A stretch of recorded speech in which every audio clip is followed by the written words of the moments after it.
Hey guys, how's everybody doing? Welcome back to the channel. Thanks for joining me. So tonight, I went and saw, guess, that's right, another horror film because, yeah, it's October, but I guess I'm also just a horror kind of guy. What can I tell you? One of these days, I'll just be jam-packed with stuff that's everything but horror. You'll see. You'll see. It's gonna happen. So this one is called When Evil Lurks. Just that title alone is foreboding. This is a movie I'd heard a lot about, a lot of high praise about. I think it has like a 98 on Rotten Tomatoes. I had watched reviews from people I follow on YouTube and seen pretty glowing comments about it. So naturally, I was interested.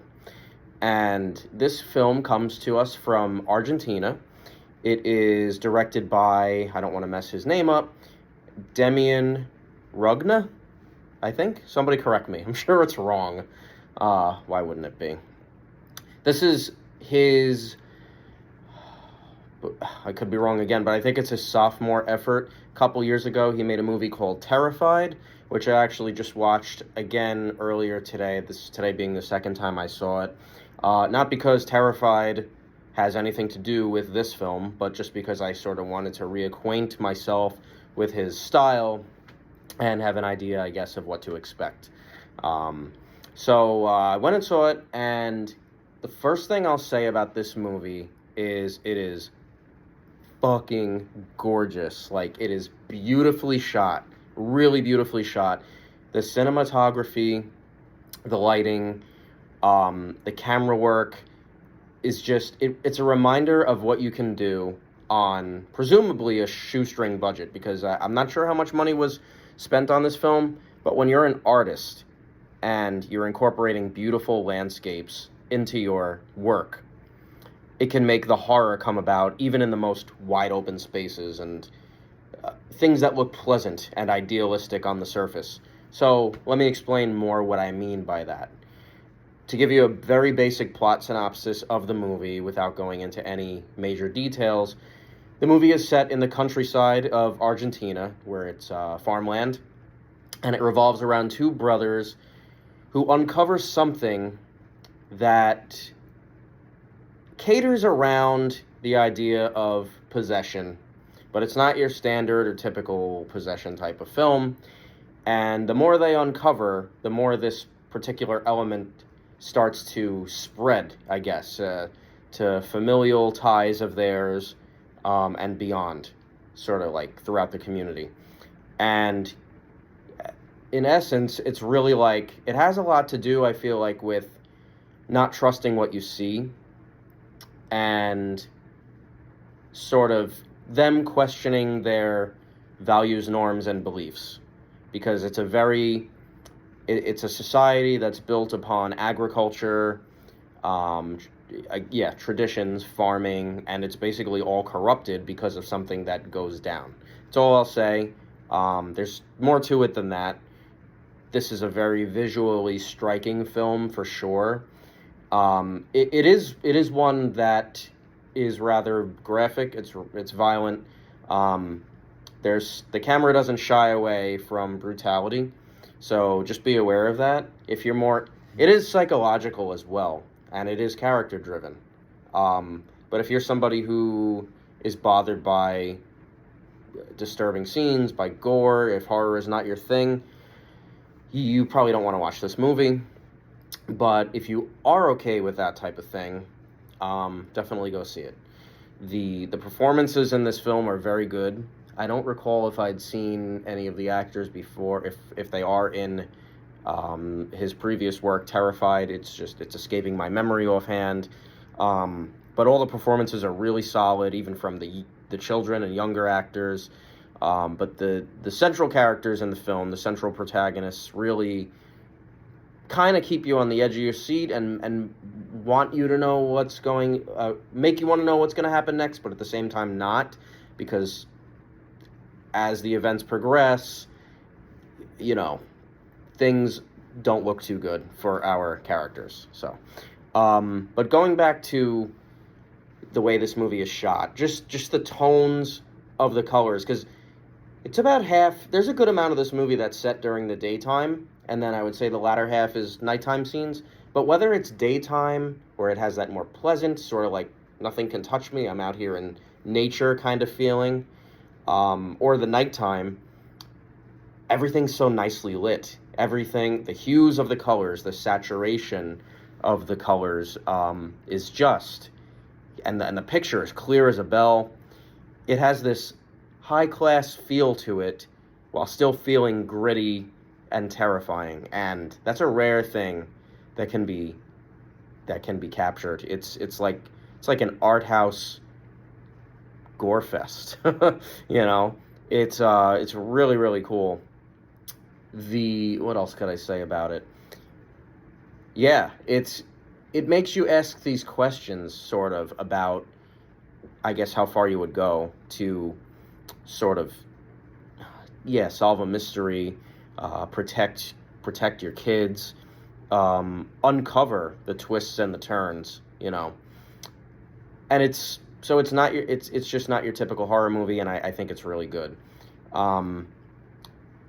Not really, there's not too much negative I can say about it. The score, the music in it is great. It kind of has its own pulse and, you know, tempo of its own that helps add to the suspense. The dialogue is good. I mean, it's all very believable. Um, so the elements of horror in the film rely largely on the paranormal, the physical, but, you know, kind of there's a lot that's left open to the viewer's interpretation as well, and some things that are ambiguous, but not in a bad way. It's stuff that's good, and you know, I'm excited to see where the director takes us next on his, you know, what's going to be his next project. Is he going to stay with supernatural horror? Is he now going to move into more stuff that, you know, he hasn't touched upon yet? So I'm just trying to, but I think I said everything I wanted to say for now. Definitely go see it. It's a movie best experienced on the big screen for sure, and it's something fresh and original. It's, you know, yeah, I've seen movies similar to it before, but nothing so much that fits what this movie went for. Possession movies, sure, you know, supernatural horror movies, yeah, but there's something about this film that American cinema seems to shy away from. And this movie really, like, it doesn't hold back. It goes where you kind of can't believe it's going to go, and there's a lot before your eyes that's shown that you just don't. You're like, holy shit! Like, you know, what's gonna, you know, how far are they gonna take this?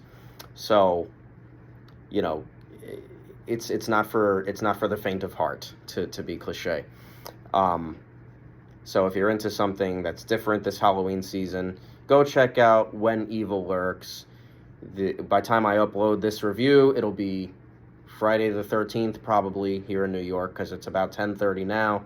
So by the time I get my shit together, post the video, there you go. Perfect timing for Friday the 13th. I know in some parts of the world, it is Friday the 13th already. So happy, unlucky, lucky, spooky, whatever, Friday the 13th, everybody.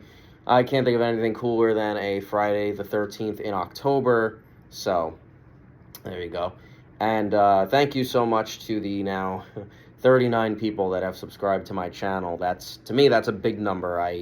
I'm very appreciative of people taking interest in my videos and what I have to say about movies. And I promise you I'm going to have more coming as soon as I can. During the summer, I was able to sort of crank out more videos here and there. Now, at this point, school started again. I'm a full-time college student. I work full-time. So, as much as I hate to say it, this stuff has taken a little bit of a back seat, but I hope to get back to it soon and explore some other genres of film. But thank you. Yeah, so When Evil Lurks, I just liked that it really makes the protagonists of the film question everything they know. They kind of, and that's the point of horror, right? It kind of turns your world upside down, and that's what's going on here. They make some decisions in the film that are unconventional and impulsive, but it's because they literally are combating demonic forces of some nature. But I know I already said this, so I'm going to sound like a broken record, but it's not often that you see something like a natural landscape, like a farm, like something that could be so important in somebody's everyday life, almost to the point that, like, it's their means of survival, and it also becomes part of their identity too, and all those things get challenged. All those things get thrown into a whirlwind of superstition, of corruption, of deceit, of psychological torment, as they're going through what progresses in this movie. And to me, that's taking a human element, something that feels like home, and it's, flipping it upside down. It's turning it on its head.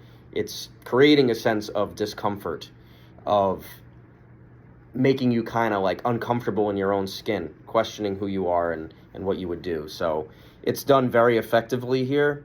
And it's not a film that holds the audience's hands. There's things you have to put together and figure out for yourself in the movie. So let me know what you guys think. Comment below with your thoughts on When Evil Lurks. Have you seen it? Do you want to see it? What do you think about it? What movies should I cover next? And again, thank you to the subscribers. Happy October. Keep it spooky, or whatever movies you're into, watch them, and let's get talking and share some ideas. Props to everybody involved with making this film. It's a remarkable achievement for sure, and I will be looking out for what comes from Damien Rugna next. All right, guys, good night. Thank you.